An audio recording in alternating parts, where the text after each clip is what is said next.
Hey everybody, this is Mike Jones again from Texas, the cop, retired cop from Texas.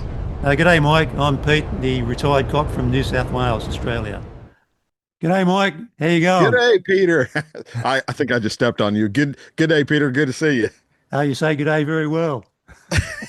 I didn't even realize it That's fantastic. until you Yeah. pointed it out. I saw your view. I was watched one of your podcasts yesterday about in Hobart.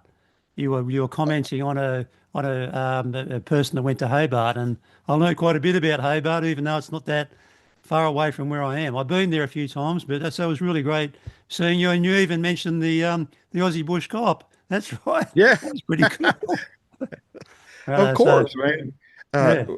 yeah, I thought that was a great documentary. It looks like that guy. Of course, I only reacted to him once, and it was that Hobart one. But it appears to me he's got a van, and he probably that he lives out of, Ah, or at right. least you Mm, know mm, we have a lot of that here. They call it the van life, and they're mm, kind of like gypsies or I mm, mean that probably not the mm, correct term for it, but mm. they just travel from place to place to place. Everything they own is in this van, Ah, and yeah, nice.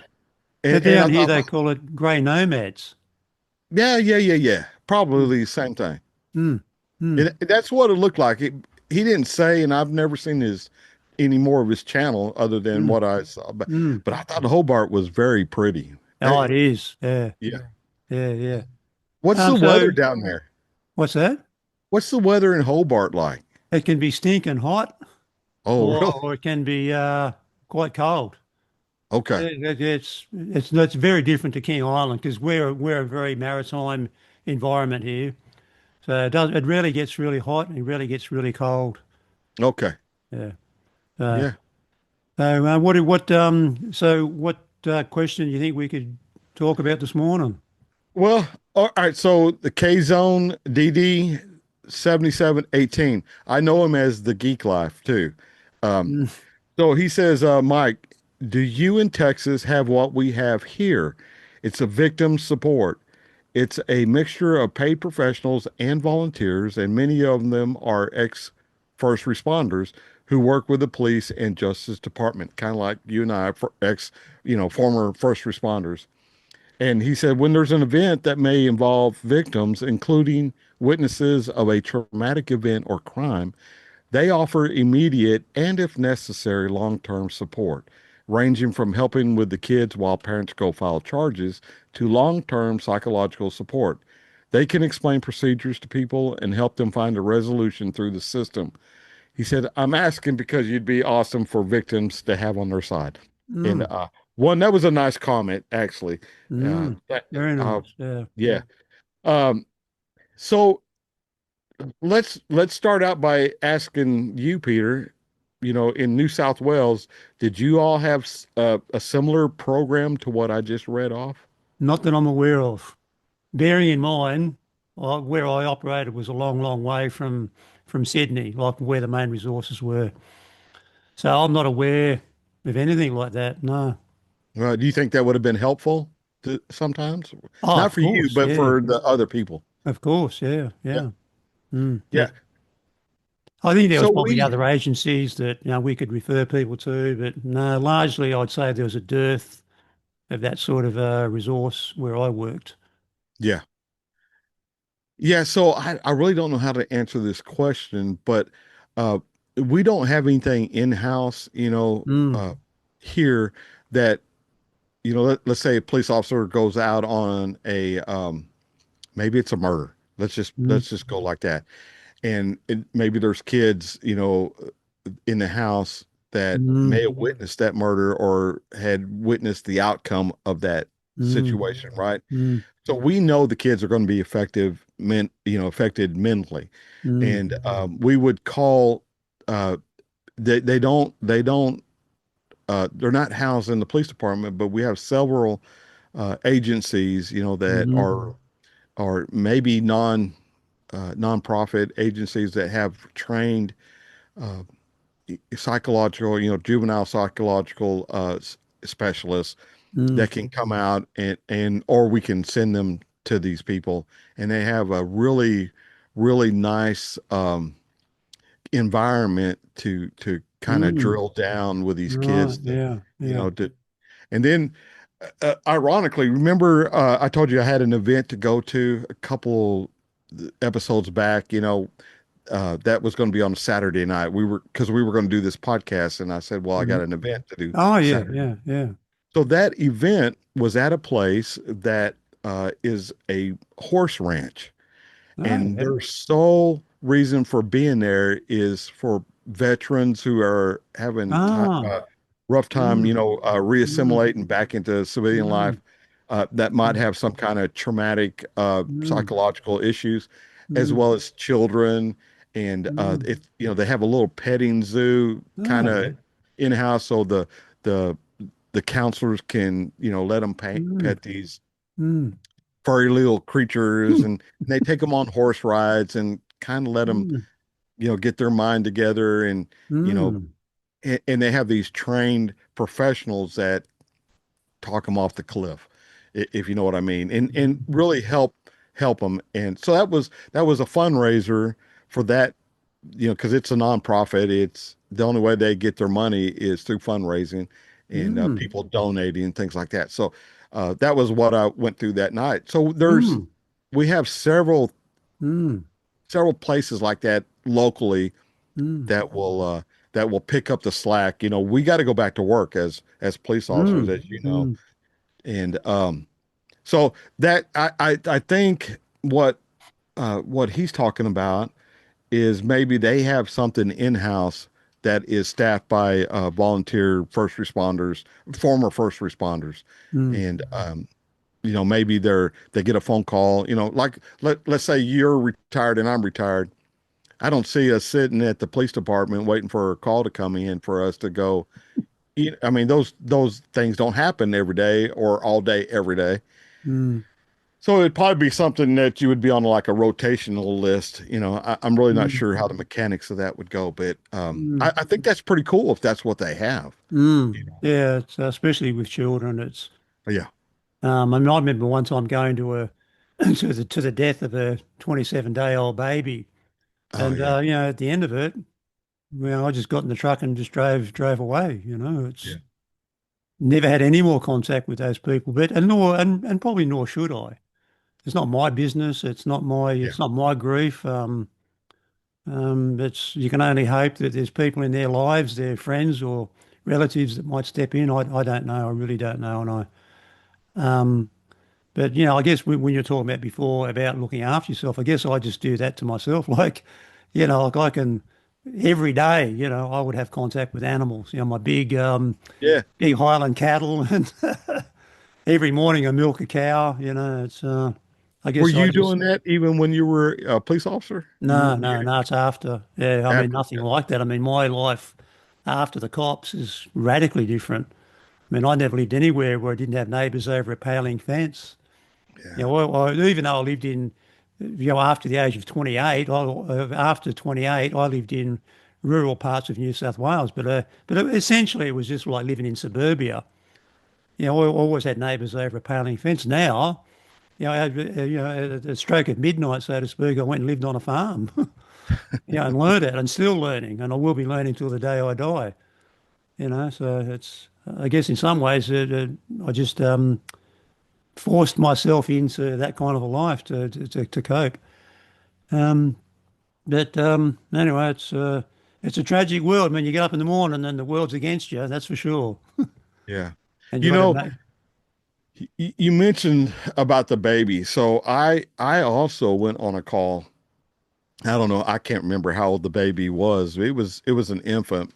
I don't think it was walking yet. I mean, Mm, this is mm, we're talking over 20 years ago, mm, and this baby was in a low income trailer house. I mm, think we discussed that before, mm, and mm, this baby, for whatever reason, had passed away in its sleep, mm, SIDS, or I mean, I don't know, because I'm like you. Once you clear that call, you don't know anything else about it mm, after that. mm, You go on to mm, the next call and the mm, next week and the next month, you know. Mm, Uh, but people don't realize every one of them calls stick with you, you know, that and mm, it gangs up on you. And mm, I had even hadn't thought about that baby until you mentioned it. mm, I mm, I responded to that, and that baby was already stiff, you know, when mm, I picked it up out of that crib. Uh, mm, but it was the father. You've never heard a father mm, scream, you mm, know, as much. And I was mm. talking to Wade about that. I just don't know how they deal with it. No, But no. I mean, that man hit his knees, you know, Mm, and his whole world was weighing on if I could save that baby. You know, mm, that's all he cared mm, about was hearing mm, those sirens come, mm, you know, which mm, was me. mm, Uh, and you know, the cavalry, you know, the mm, you know, and there was nothing I could do. You know, I I did try, uh, and I don't know if I don't, I probably shouldn't. I would just tell you, y'all have ants where you're at, where you live, you mhm, know. mm, y- Um, so ants had crawled up, you know, through this mhm, floor of this, you know, so that mhm. baby had probably been dead for a long time. Yeah. Mm, You know, I mm, guess I don't know how long it takes for ants to figure that out, but ants had already crawled into the mouth of this little baby. mm. Yeah, it's Yeah. grizzly. It, it it was just it was so tragic. And of course, I didn't know it till I tried to breathe breath into that baby, you know. Mm, Yeah, mm, it was and I couldn't let the father know the condition of that baby. So I took that baby outside. mm, And all he wanted to do was hold it, you know, and I wouldn't mm, let him, you know. And hindsight is, you know, being a father and a grandfather myself, I probably should have. We're just not trained. We're not trained psychologically And I how and to. I and I don't think that's an unreasonable position. Like, you can't. We're not psychologists. Yeah. And I think the other thing that most people probably don't realise is that when you and I went to jobs like that, and I know it was like that when we were attending someone that took their own life, we've got to Hmm. treat it until we can prove it otherwise. We treat it like a murder. You got to presume this is a murder. And I will tell Mm, you that did cross my mind. You mm, know yeah, that. and I think it has to. Yeah. You know, we're skeptical. We're Mm, police officers. We're mm, skeptical of everything. You know, if somebody mm, came in and said, "Hey, the sun is shining right now," I'd have to go out and prove it. You know, before mm, I would take their mm. word for it. Yeah, and Uh, I think that is to honour the deceased. To think of it, well, is this? I'm going to consider this to be a murder until I prove it otherwise, because that is in some ways to honour the deceased. Because I yeah, mean, that person doesn't want to be hanging around in God's waiting room and think, "Oh, that copper just thought this was an accident," and it wasn't an accident. yeah, I know I'm being a yeah. bit silly, but No, um, no, the I way it's totally got to get it. be, I think. Yeah. I mean, I watched his reaction. I mean, Mm, mm. you know, when I told you how he hit his knees and he just wailed, you Yeah, yeah. know, Well, that's a pretty good sign, isn't it? yeah, And I always watch people's reactions. Always, always, Yeah. always. What are they doing here? How are they, is this fair income? Is this real? Yeah. Uh, um, You know, a lot of people handle death and things like that differently. You know, I mean, I don't know how I would react to tell you the truth, but mm, you know, you've probably seen as well as I have. You know, someone that took their own life. You know, for oh, us, yeah.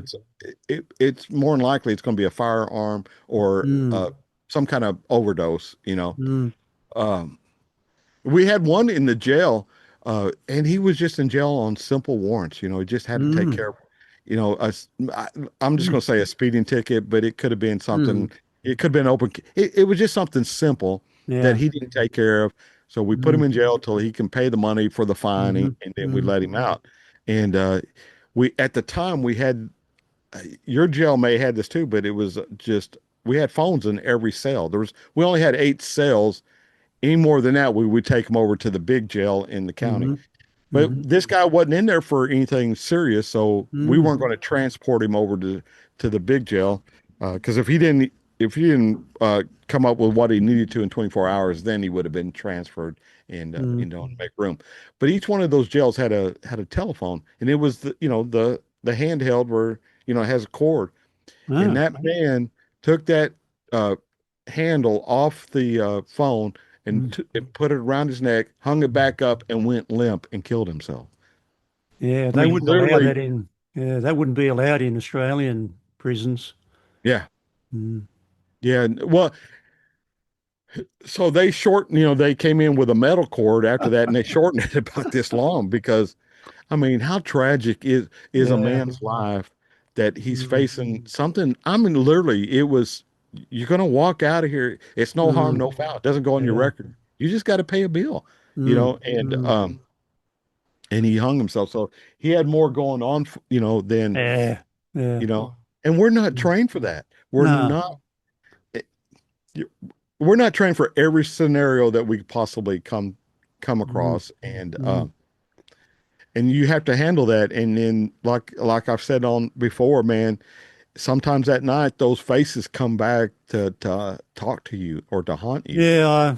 Yeah. I'll always remember that baby that I went to. It was. I mean, how could you not? There'd be something wrong with you if you forgot about it. Yeah. That's just horrible. But I guess talking about death. One of the other questions was about paranormal activity.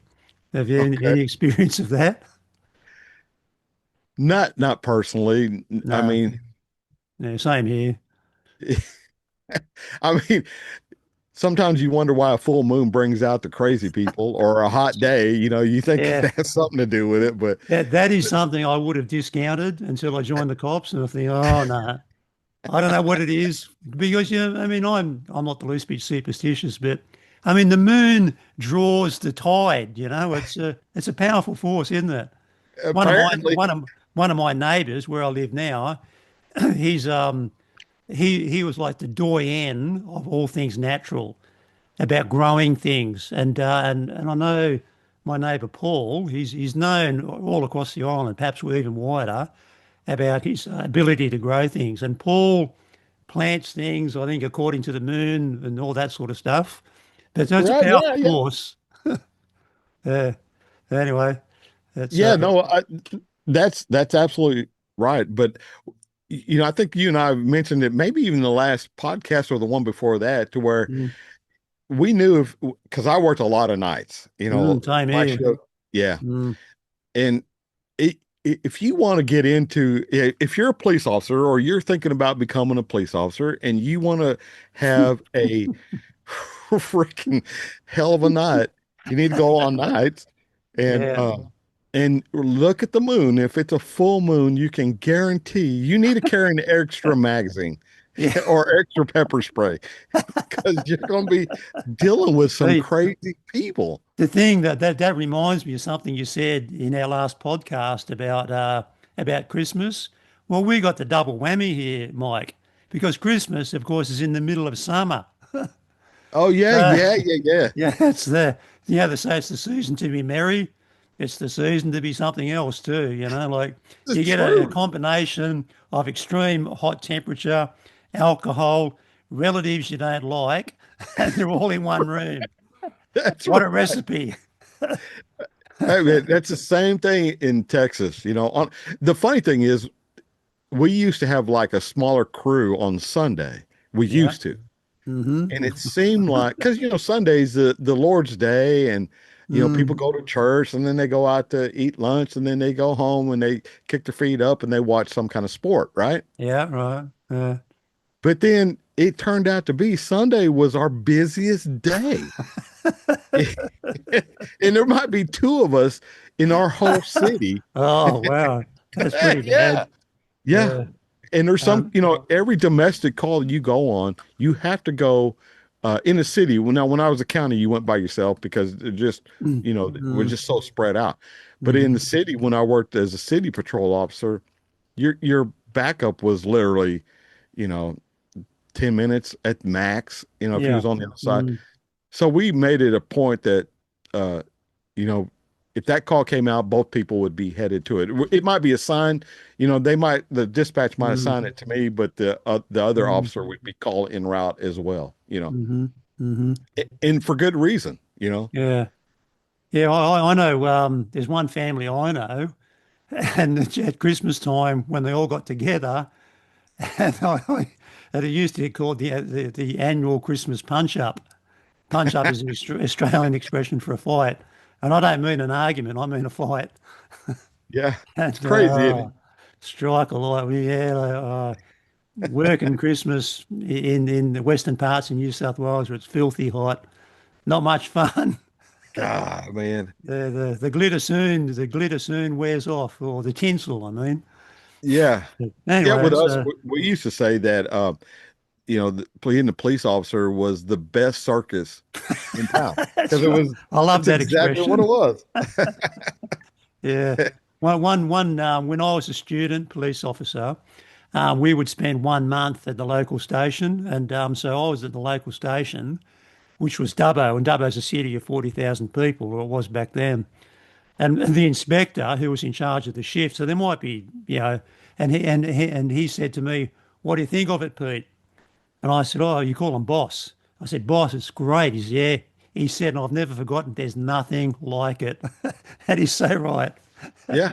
No, he is right. I used to tell people that I don't know how to work for a living, you know, because I've never had to work. I've you know, I've never had to have a time card. Yeah, My yeah, yeah. Yeah, my it's office, fascinating, isn't it? yeah, And my off the other fascinating thing I found about being in the coppers is that we had, like in Dubbo, there's a muster room. You had that expression, don't you, or that room? well, and we have the room where everybody shows up before they Yeah, go on, dude. Yeah, yeah. yeah, yeah. Well, yeah, in New South Wales, they call that the That muster was a room. And fun that's, time too. oh, yeah, yeah. And the interesting thing was, because I've worked in factories, I've worked in places where, if the boss showed up, you made sure you looked busy. But it was really interesting in the coppers because we were where every individual coppers has their own authority.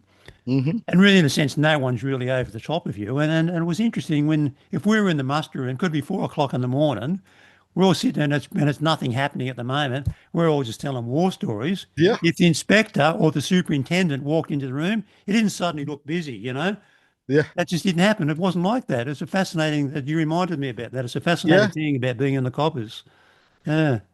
Yeah, so we would show up for our, right before we go on shift, everybody would show up, the guys Mm, that are out right at, currently out, they're come in because mm, they come in and say, "Hey, this is what we had going on. This is what we yeah. did." Mm, And then we're mm. like, "All right, cool, Yep. we got it. And Yep. then Yep.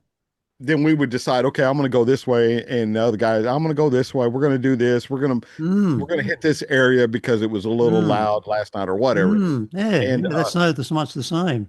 yeah, same thing. And but the thing is while both crews are together, we're always picking at each other, talking about their shoes or you got nose hairs. I mean, we're just picking on each other. It was a free for all, and then Yeah. that's what made it so.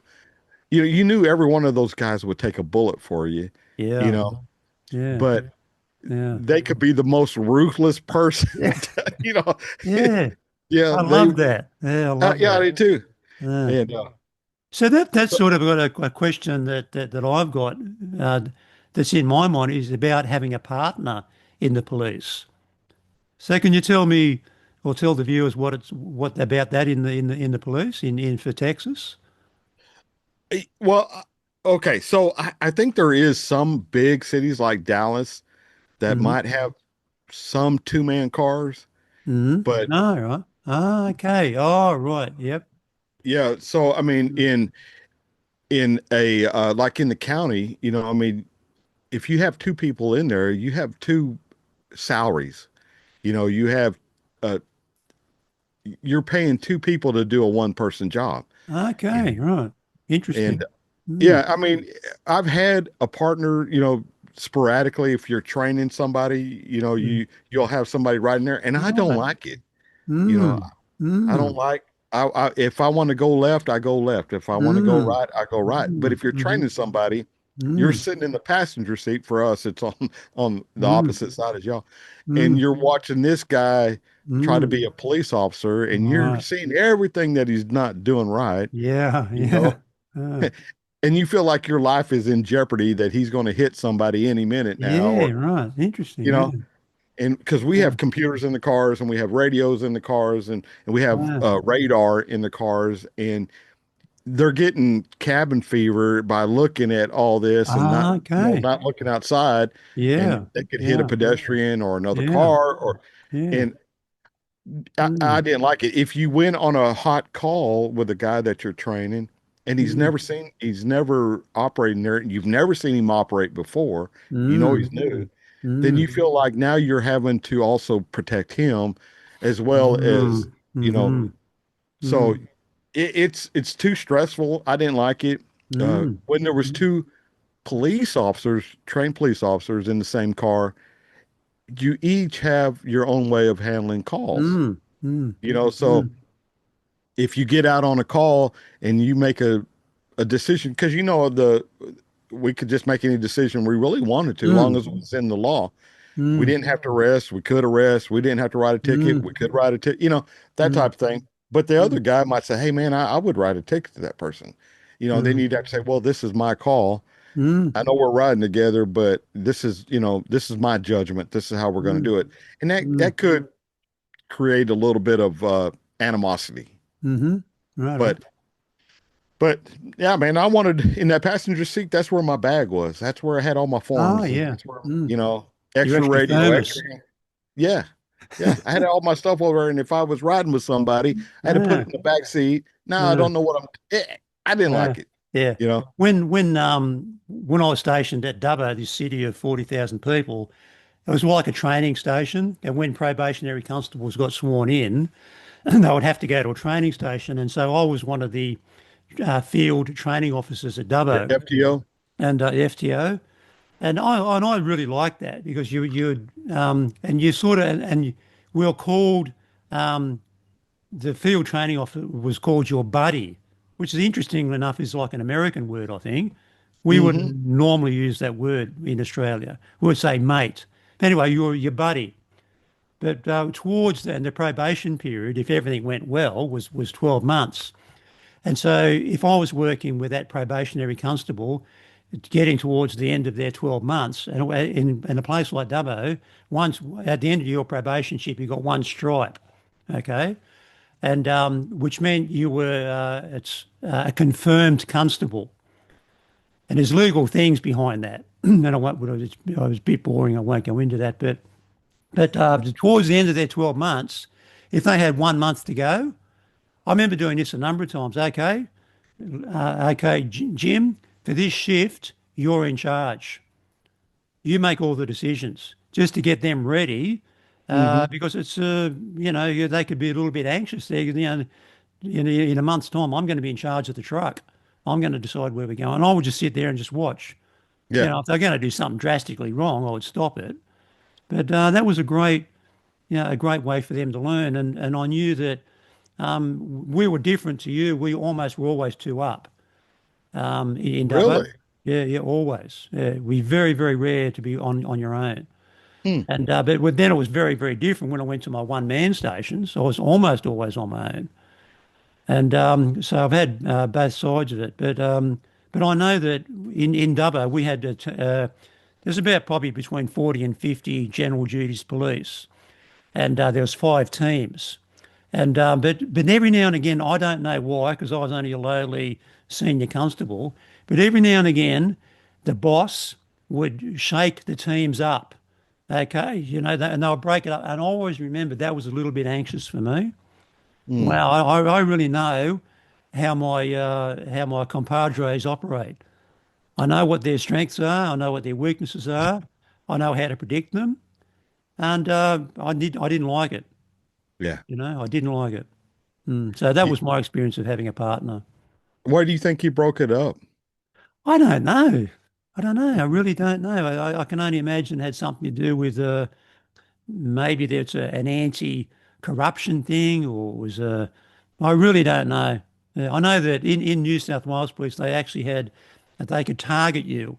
for corruption. They could let you before saying that you could lie to suspects. Well, they could lie to us. They could essentially lie. They could set up a situation where we find $100 or $1,000, and it's all set up. Mm, Then they could say, okay, where's the $1,000, Peter? There's only $900 left now. Where's the other $100? You know, hmm. they could do things like that. I don't have any direct experience of it, although I do. I remember there was one constable at one of the stations I was at, and there were suspicions that he was taking illegal drugs. And when we got to work that morning, the person, the suspect, who turned out there was doing nothing wrong. I'll finish the story, but he was put into the station, meaning doing station duty.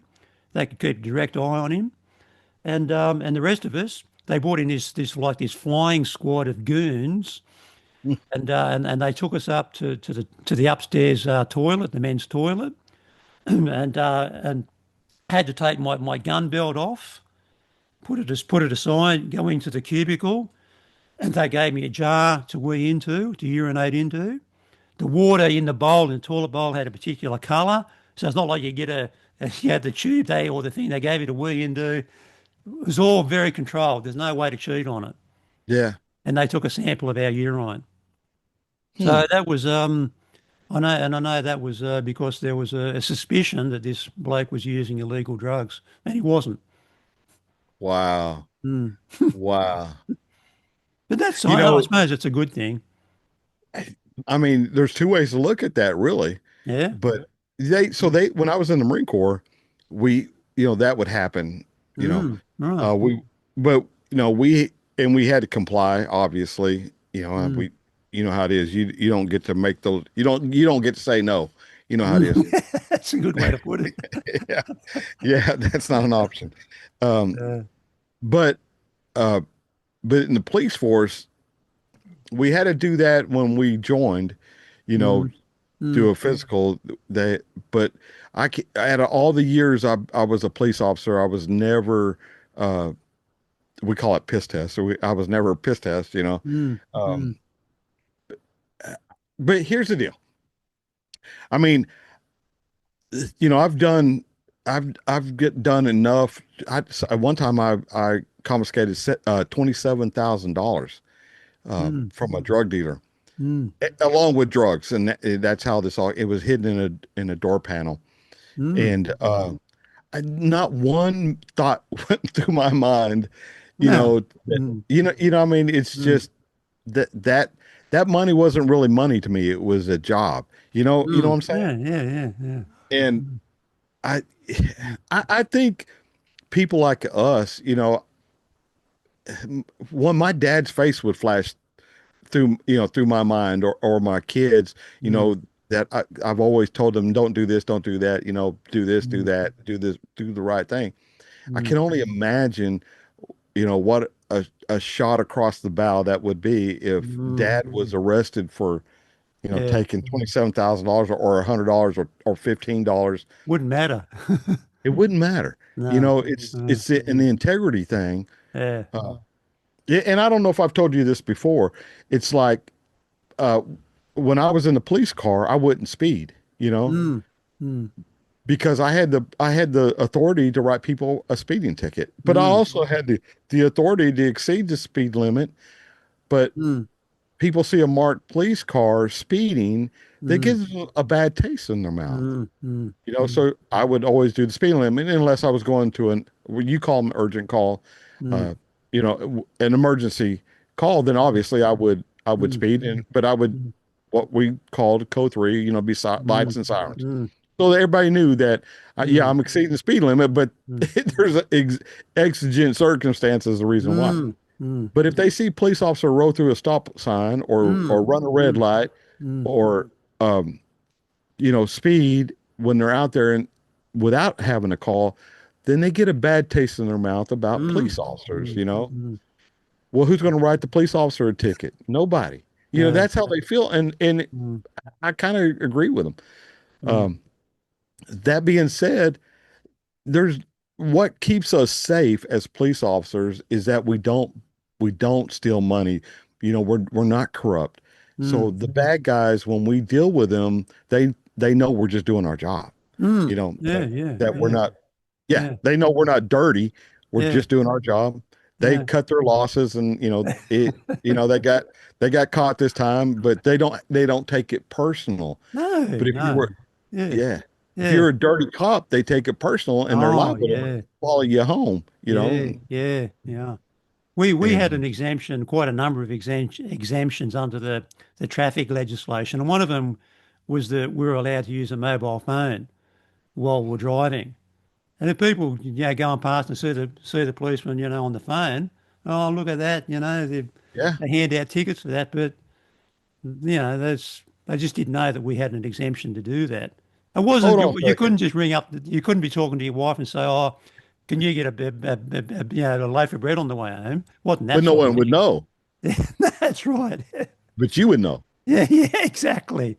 Yeah, Yeah. and I never did it. I don't believe I ever. I don't think I can even remember using the mobile phone like up to my ear when I was driving. But anyway, it was. But So sometimes is that things a don't look law? good. Is that a law for you guys?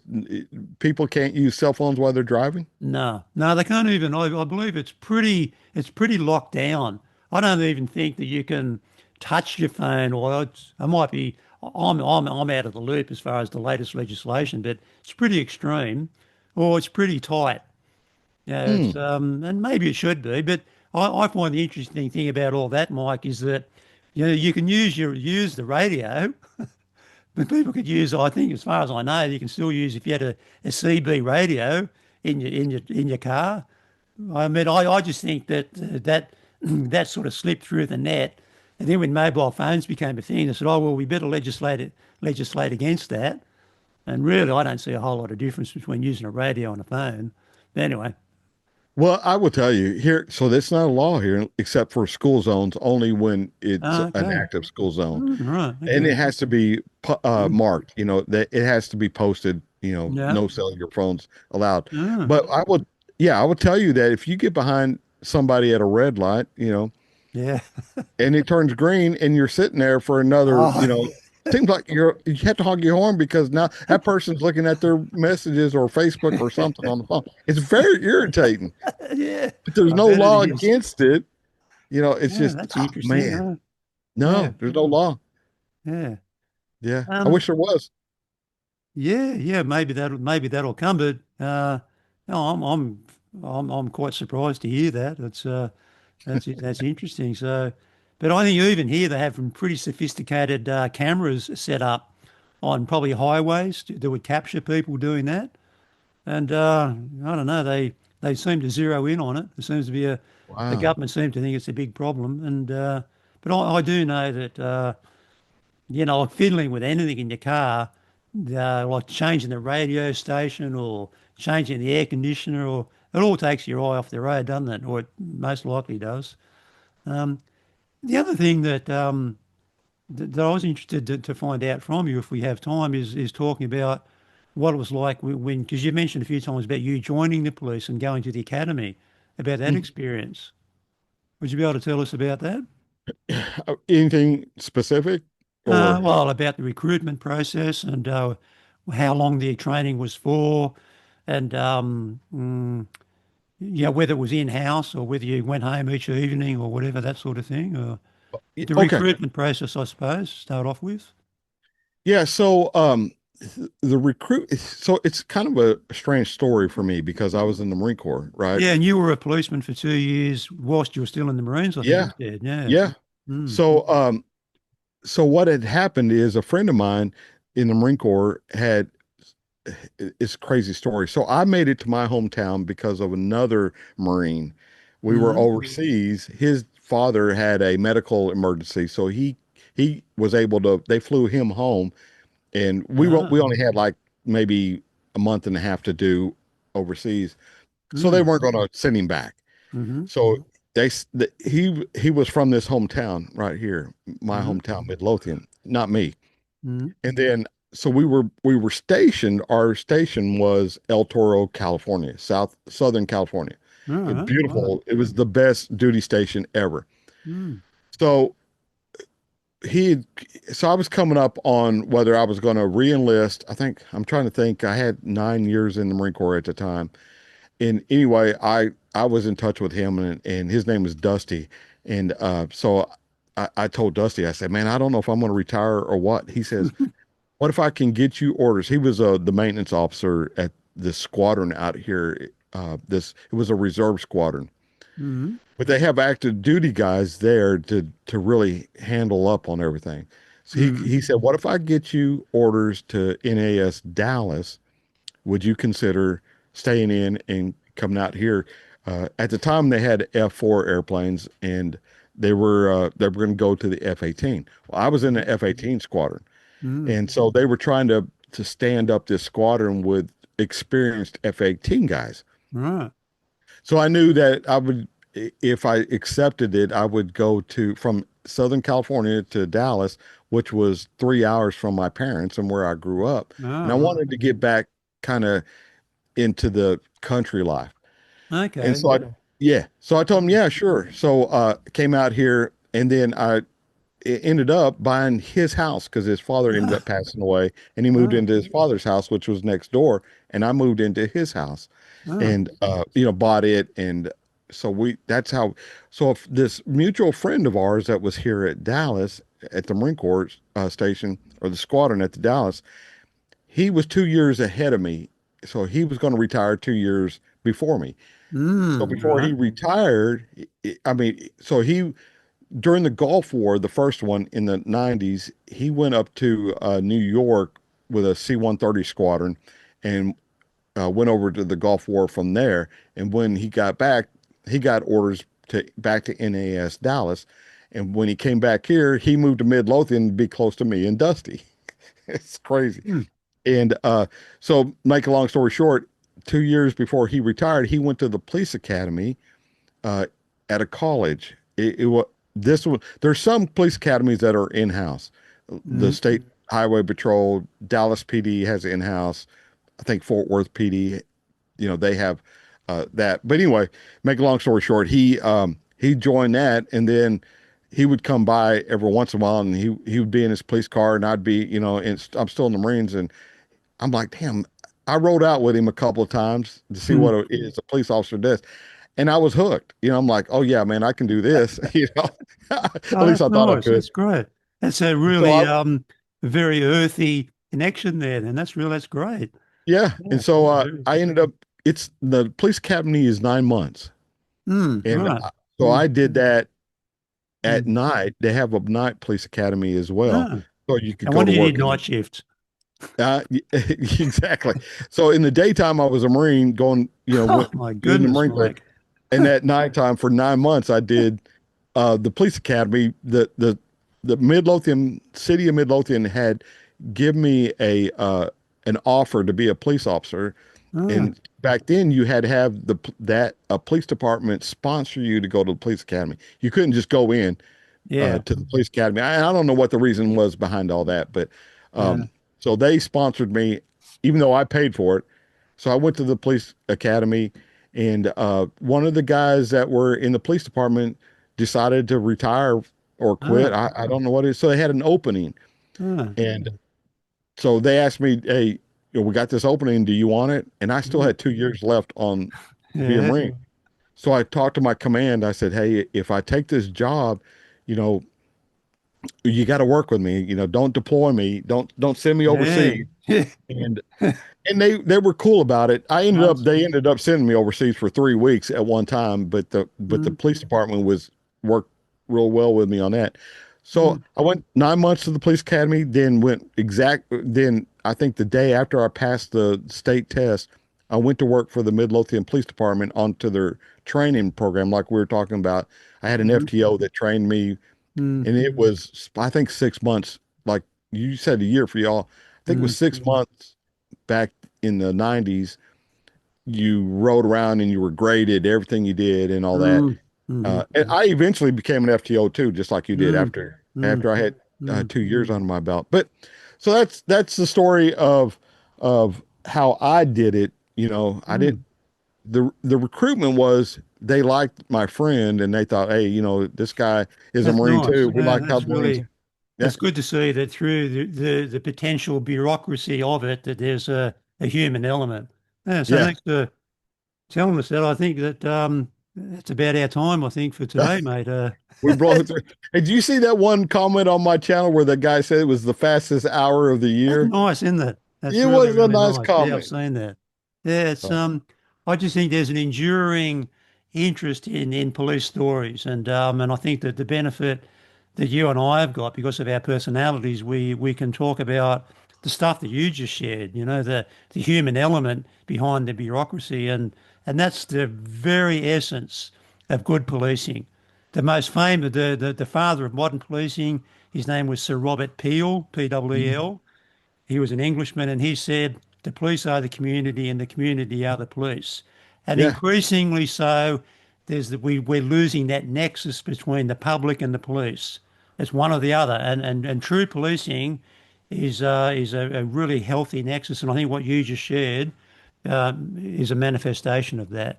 So yeah, so I Yeah. think that what we're doing is a valuable thing. These podcasts. Yeah, I think so. I agree. I think people find this interesting. For me and you, it's cathartic. It's to relive some of that Mm, mm, was such a big part of our life mm. for me 27 years. I'm not 14 sure how years many for me. how 14. many 14. 14. Yeah. Yeah. So it, and I get to talk to somebody you're real easy to talk to, and I like and people have commented how Yeah. we have Yeah. a good uh Yeah. Yeah. That's some really lovely comments. I've seen that. It's just beautiful, really. It is. Um, yeah, so I just, anyway, well, thanks so much for your time yeah, for brother. you. It was for you, the afternoon, for us, the morning. So I've got to go Well, home and milk the cow. I just want to get home, milk the cow. On the way down here this morning, Mike, I saw something I'd never seen before. I saw two massive sea eagles feeding on a dead wallaby on the side of the road. It was really? it was it was inspiring to see it. I stopped my car. I got out, but I better photograph that for Mike. But Yeah. of course, when I got out, they took off. But I won't be surprised if I see it again in about 10 minutes when I drive home. Well, take a picture of it. I will tell you, one of the viewers, Leanda B, she Yeah. took a picture of a Holden down there in Oh, Tasmania. nice. Oh, I okay. think it's Hobart, if I'm not mistaken. Yeah, But yeah. it was blue, and on the license plate it said "Oh Blue" on it. So she sent that to me That's today too. nice. She's yeah, she's a great girl, that land to be, eh? Yeah, I She's think she behind got us us getting together together. actually. Hmm. Yeah. Yeah. Right, I All right, will brother. have a great evening, and we'll have a great day, and we'll see you again next time, bro. All right, brother. Good talking to you. See Likewise. ya. See you, mate. Ta-da.